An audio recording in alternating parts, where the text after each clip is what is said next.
ఓం నమో వెంకటేశాయ. మొన్న అందరం కలిసి అన్నవరంలో శ్రీ సత్యనారాయణ స్వామి వ్రతాన్ని అయితే ఆచరించుకున్నాం. అక్కడ ఉదయాన్నే సుప్రభాత సేవలో పాల్గొన్నాం. అంటే అంతకుముందు తిరుపతిలో సుప్రభాత సేవ ఇవన్నీ తెలుసు, కానీ అన్నవరంలో సుప్రభాత సేవ కూడా ఉంటుందేమో, కానీ మాకు మొన్న మొన్న వెళ్ళిన తర్వాతే తెలిసిందనమాట. ఒకసారి చూద్దాం ఎలా ఉంటుందో అని చెప్పేసి అని మార్నింగ్ 1 గంటకి తయారయ్యి 2:33 కల్లా స్వామివారి గుడికి వేయించేసాం. అప్పుడు చూడండి, అయ్యవారు దేవుణ్ణి మొత్తం గుడి చుట్టూరు తిప్పి సంప్రోక్షణ చేస్తారా ఏదోనంట సంథింగ్.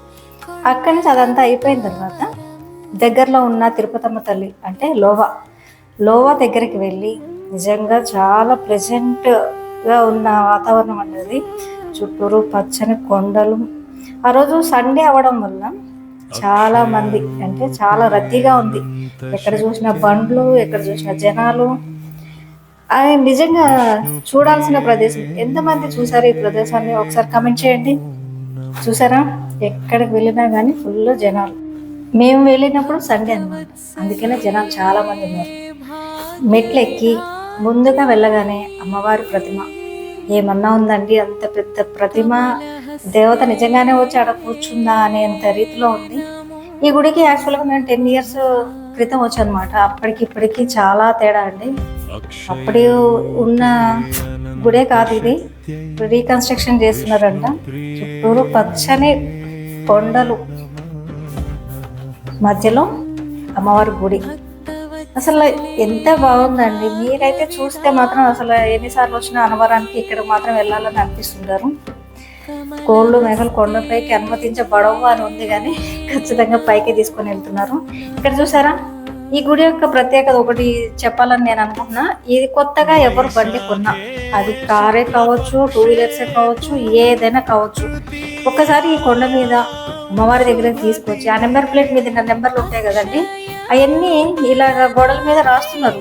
ఎక్కడ చూసినా అవే అనమాట. ఏంటి ఇలా ఉంది, ఇదేంటి ప్రత్యేకత అని అంటే పక్కన ఉన్న వాలంటీర్స్ వాళ్ళు ఉంటారు కదా, వాళ్ళు చెప్పారనమాట. ఇక్కడ ప్రతి బండి కొన్న వారందరికీ ఇక్కడ తీసుకొచ్చి ఇలా నెంబర్ ప్లేట్ రాసుకోవడం ఒక ఆనవాయితీగా మారిందమ్మా.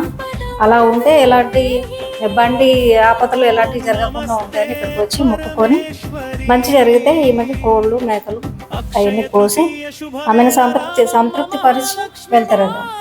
చాలా బాగుందండి. ఇక్కడ ఎక్కడ చూసినా మేకలు కోసుడు, కోళ్ళని కోసుడు చాలా అట్టహాసంగా ఉందన్నమాట. ఎక్కడ చూసినా పండగ వైబ్. ఈసారి కనుక మీరు ఈ కొండకు వెళ్తే మాత్రం మీ నెంబర్ ప్లేట్లు కూడా ఇక్కడే రాసుకోండి. మీ వాహనాలకు ఎలాంటి ప్రమాదాలు జరగకుండా కాపాడుకోండి. ఈ వీడియో కనుక మీకు నచ్చినట్లయితే లైక్ చేయండి, షేర్ చేయండి, సబ్స్క్రైబ్ మాత్రం తప్పకుండా చేసుకోండి. ఈ అమ్మవారి అనుగ్రహం మీకు తప్పకుండా ఉంటుంది.